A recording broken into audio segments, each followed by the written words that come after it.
everybody, it's Vertical Sandwich. Post commentary cleanup for Nino Kuni. So this is the most embarrassing thing the most embarrassing mistake I've ever made in an LP. So we catch this thing, and I think I'm all clever, right? I didn't even notice I did this. So like, I named this guy Gur, right? And if you don't get the reference, that's fine. I misspelled it. It's G-I-R. Because, you know, Sir Unit, and then this is Gur, this is what the G stand for. I don't know. So, I had this plan to, like, name somebody Zim, and somebody Dib, and somebody Tack, and somebody Gaz, and I didn't get a chance. Like, when I get the rename card, that's what I'm doing. Because I actually use this familiar who is misnamed. So we caught Gur, and we caught I wish I had named this guy Cogswell, and I did not. After Cogswell Cogs, I could have also named him Spacely, because my mind is a bottomless reservoir of pointless references. Which, by the way, does anybody know what I did today while my videos were processing? Anybody want to take a guess? The answer is practiced the moonwalk and memorized the lyrics to the song Hallelujah. That's what I did today. Because those are the kind of things I do for fun.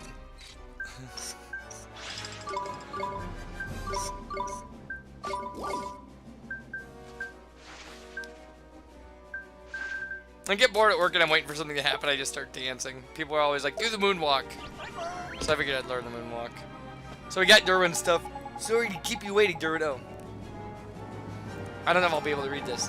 This is simply marvelous. Science salutes you. Gaze at their cold and organic beauty. Behold the dull gleam of their bodies. They are perfect specimens. But I cannot go over them gloriously all day. I must collect data. It's no use. I ain't away with the fairies, Ollie boy. Nothing but crates is all is mine. Oh, apologies.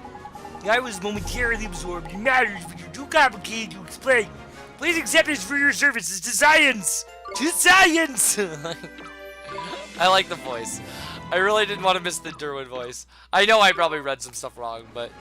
I just talk like that all the time. So after this, we're gonna go to the casino! A casino! For science! Alright. Fantastic. So we do have to go, we have to cover the casino, right? Because we can go there now. It's the future again, or the present. Casino's been built. We have a key. So there are prizes at the casino. There's 2 tiers of prizes, and the value of them is minimal. We're gonna look at them. You can read this guy's dialogue. Like, this guy remembers us. He's like the casino manager now. It's like the triumph of his afterlife. It's the triumph of his afterlife. Or science! So, anyhow. So, there are prizes, and you can clearly win them. I think one of them is a ticket for a familiar you can't get outside of the casino. One of them is a ticket for a gold Tin Man. One of them is a ticket for a Storm Element Blade. And that is the thing worth getting. If you're going to get anything.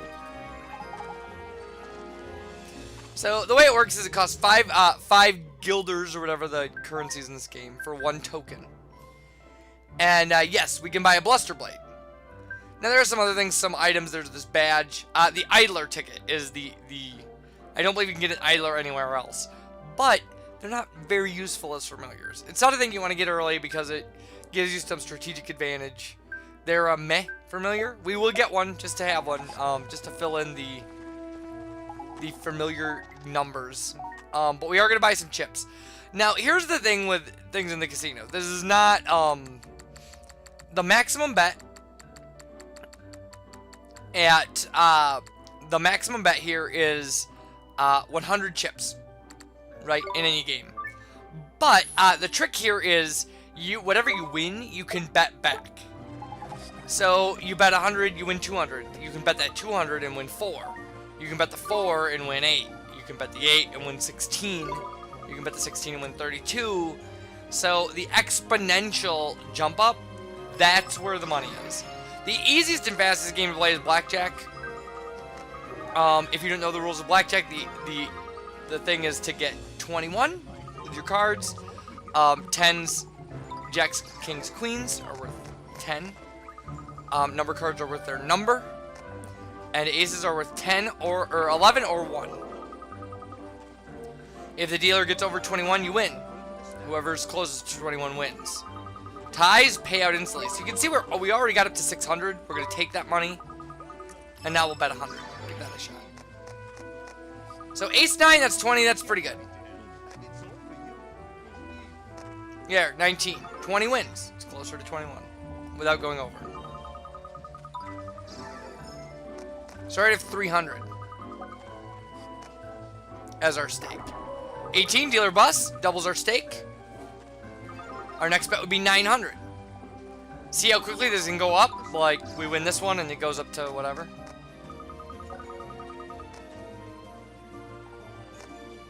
And that's a push, so it pays out our 900. Just like that, we have 1700. That's the way you're going to win this. You're going to win like 5 blackjack hands in a row with a max bet and get some blackjacks in there and make some real money.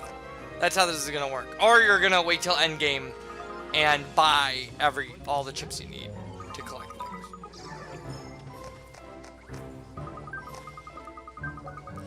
So we definitely stand on 20. Dealer's got to get 21 to beat us. Dealer gets 20, it's a push, pays out. Boom. There are some other games in here. There's a game where you can, we'll show it. There's a game where you can play the game, the trust game with, what's her face? Where you run across the platforms in the Temple of Sages or whatever. We're not gonna play that. It's hard. It's a hard mini game, and playing that for money.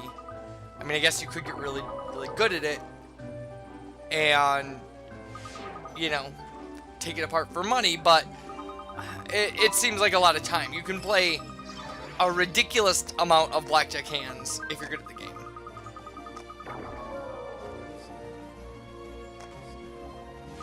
We had no chance of winning that one, by the way. At no point were we even close to 20. So, 17, you stand on 17, you'd have to get a 4 or lower to not bust if you draw in the hand. And there's another game called Double Cross, I believe. And it's needlessly convoluted. You might be able to win a lot of money at it if you get good. I don't know. I've never played a game even remotely like it. I have played it twice. I played it once to check out the rules in my practice file, and I play it once to show it here.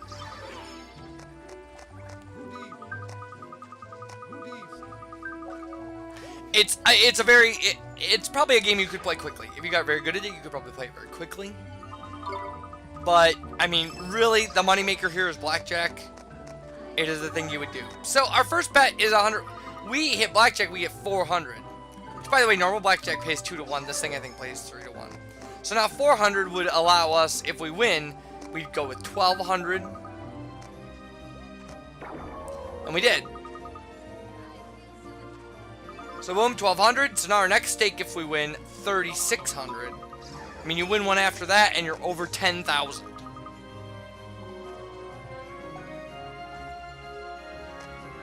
We didn't win this one, unfortunately. So, I mean, that's really the math of playing at the casino here. I played about 50 hands without going broke here, and ended up cashing out with like 4,000 chips or something. But the time you put into this is minimum. I mean, you put an hour in and you could buy, 2 bluster blades. I'm not going to buy those things, actually, because I want to show you that they're not essential. You don't have to understand this or do it. You literally can. There's a trophy in the after game for buying out the top tier prizes or winning them, and it runs you 500,000 Gilder. Now, there's actually a trophy for getting 500,000 Gilder in your bank anyway. So you can kill both of those birds with one stone, I believe. But we'll go over that when we do it. It actually, the thing at the top are tickets. And they're tickets to watch cutscenes. So, yeah.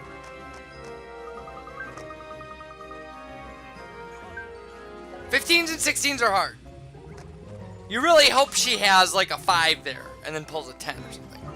That's your best chance to win. So, this is the, oh, Double Cross is this. This is Double Cross, right?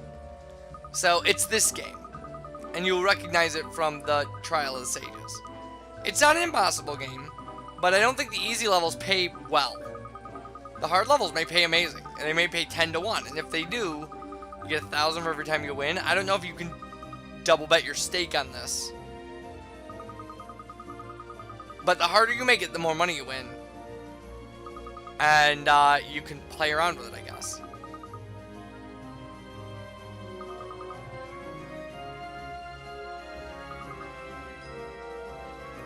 The witches who like run the games are cute. I mean, I'll say that.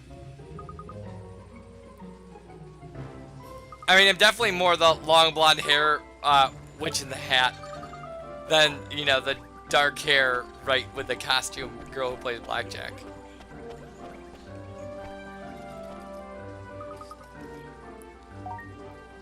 So this is Platoon. Platoon is the other game, I guess.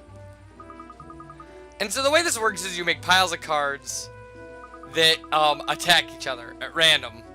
But then there are special cards. Bishops, wizards, and something else. Oh, kings are special cards. So, like, kings always win unless they face a bishop. Wizards randomly switch the pile. So if you have, like, a 2 and a wizard and somebody attacks you, then it switches around and whatever they had, you now have, and they have the 2. Bishops always lose, I believe, unless they face a king. It's very bizarre. So it's this guess what your opponent's gonna do kind of thing, but man, it's messed up. So what you do is, you know, you'll take some piles and make them high numbers. You'll take some piles and make them low numbers if you have wizards. With wizards, because that's the strategy there. It's very bizarre. It's very strange. And then you bet on a pile that will win, and your opponent bets on a pile that will win, and it's super strange. You can read her instructions, and this, I'm thinking this game might be exploitable. But blackjack's so much easier to win tokens at. It really is. Like, just play blackjack. So we're gonna play a game of this. We're gonna win. But it's so weird. It's so hard.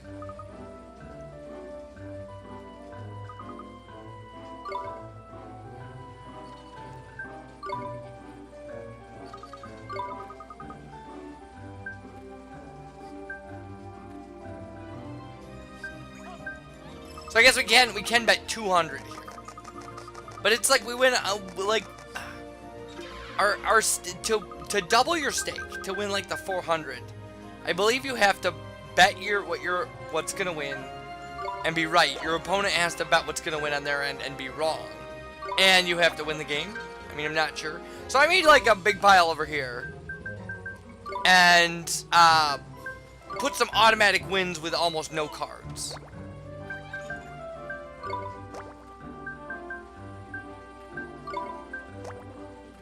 And you just have to win 3 out of 2, or 3 out of 5. So I made a 2 pile, hoping I'd hit a wizard with it, or something.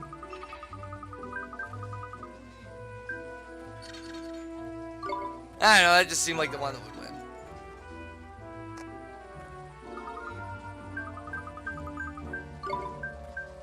So yeah, the house picks 2, and like, king automatically wins it. Boom. I'm in good shape. Good evening. Good evening. So now I have to pick a fight. Good evening. Welcome.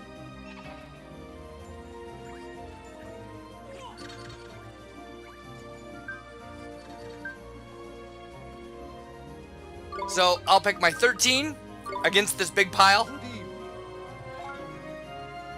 And my king automatically wins. Boom. And my prediction's right.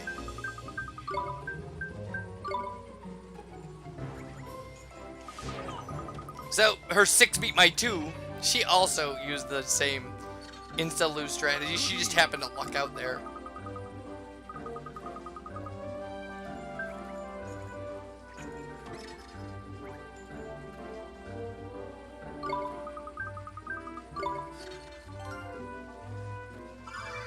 So she has a wizard there that switches, and then I had a better hand, so she wins.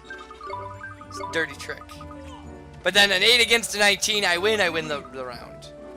Good evening. Good evening. So my campaign was successful. I bet 200. My stake got reduced to 150. She triples my stake for 450. So the best I guess you could do is 600. But yeesh. Just yeesh.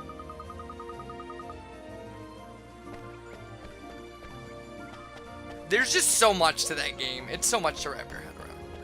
Trying to find your way out of here is kind of a pain too. Because there's the door into the double cross game. There's a door into the VIP lounge, which we're not qualified to go in. And then there's the door out. So the door out is actually this one. Oh no, this is the, you have to be a really important person, an RIP. Oh yeah, so there's just this nondescript door that gets us out of here. Yeesh. So there is a bounty in the Tombstone Trail. Not in there, in the overworld right outside. We're gonna pick up another sturdy shin bone, or we just did pick up a sturdy shin bone from the draw space there. It never hurts to hit draw spaces, it really doesn't. You'd be surprised at things you need, like how many spring waters you're gonna need when it comes time to do alchemy stuff at the end. So here we go. I believe he is weak to fire, but I might be wrong. I think he resists water. It doesn't matter, at this level in the game, just beat the crap out of him. He's not gonna shoot me yet.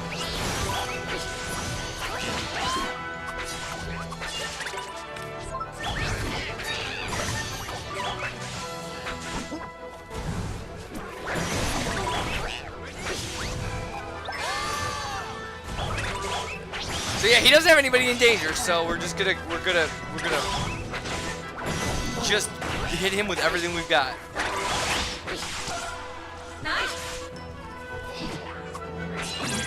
And there we go. Dead Fug.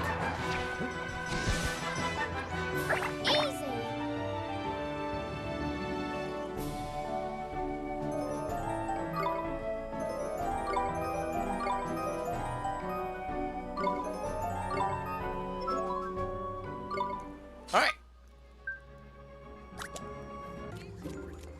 So we're gonna go turn that in. Get our stuff.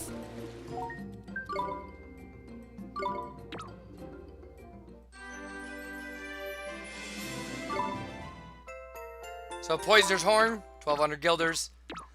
Leaves us one stamp short, filling out a stamp card.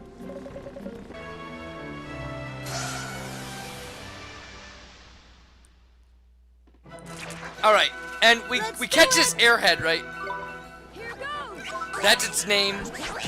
We give it one of the default names, and now I wish I had named it Windy.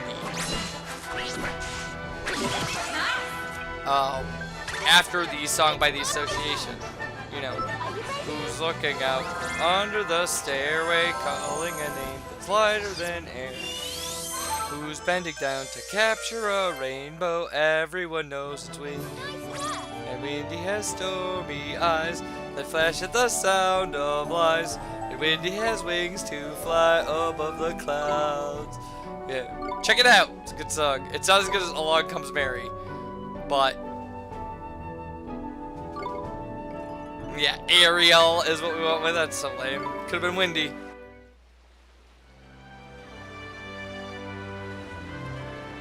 So yeah, when I say like I learned the lyrics to Hallelujah, like this is the kind of stuff I do. This is the kind of stuff that just stuck in my head.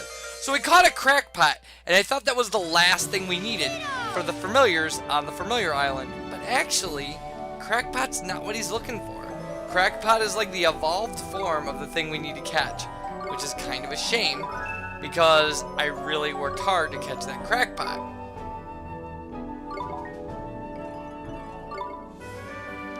Yeah, Cracticus.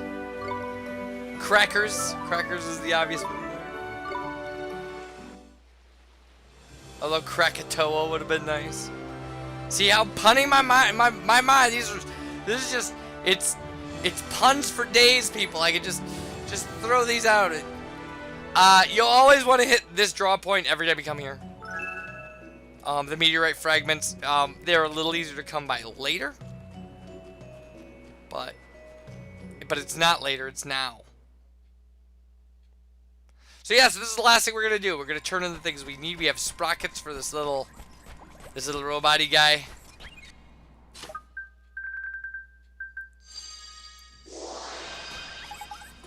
Got those sprockets you wanted. Salutations! Hello, human child. Statement: human child is a nice guy. Request: take this. So he gets his thunderstorm spark. Yeah. Now this guy, yeah, he needs like another, like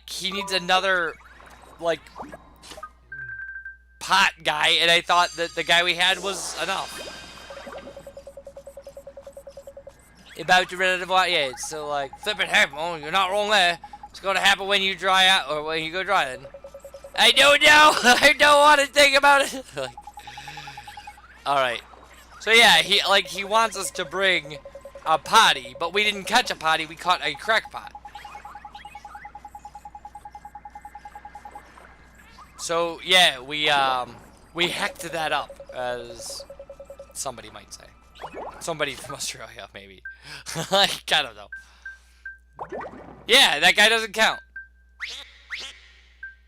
So, whoa.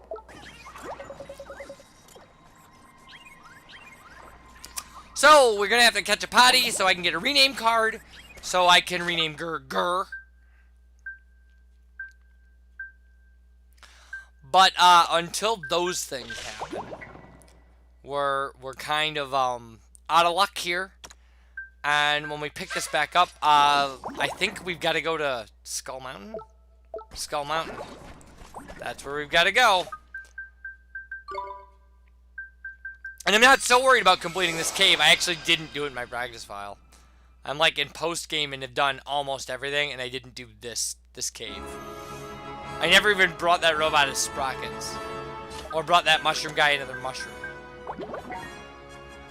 So, yeah. When we come back, more of this, and I will see you guys for that. Bye, everybody.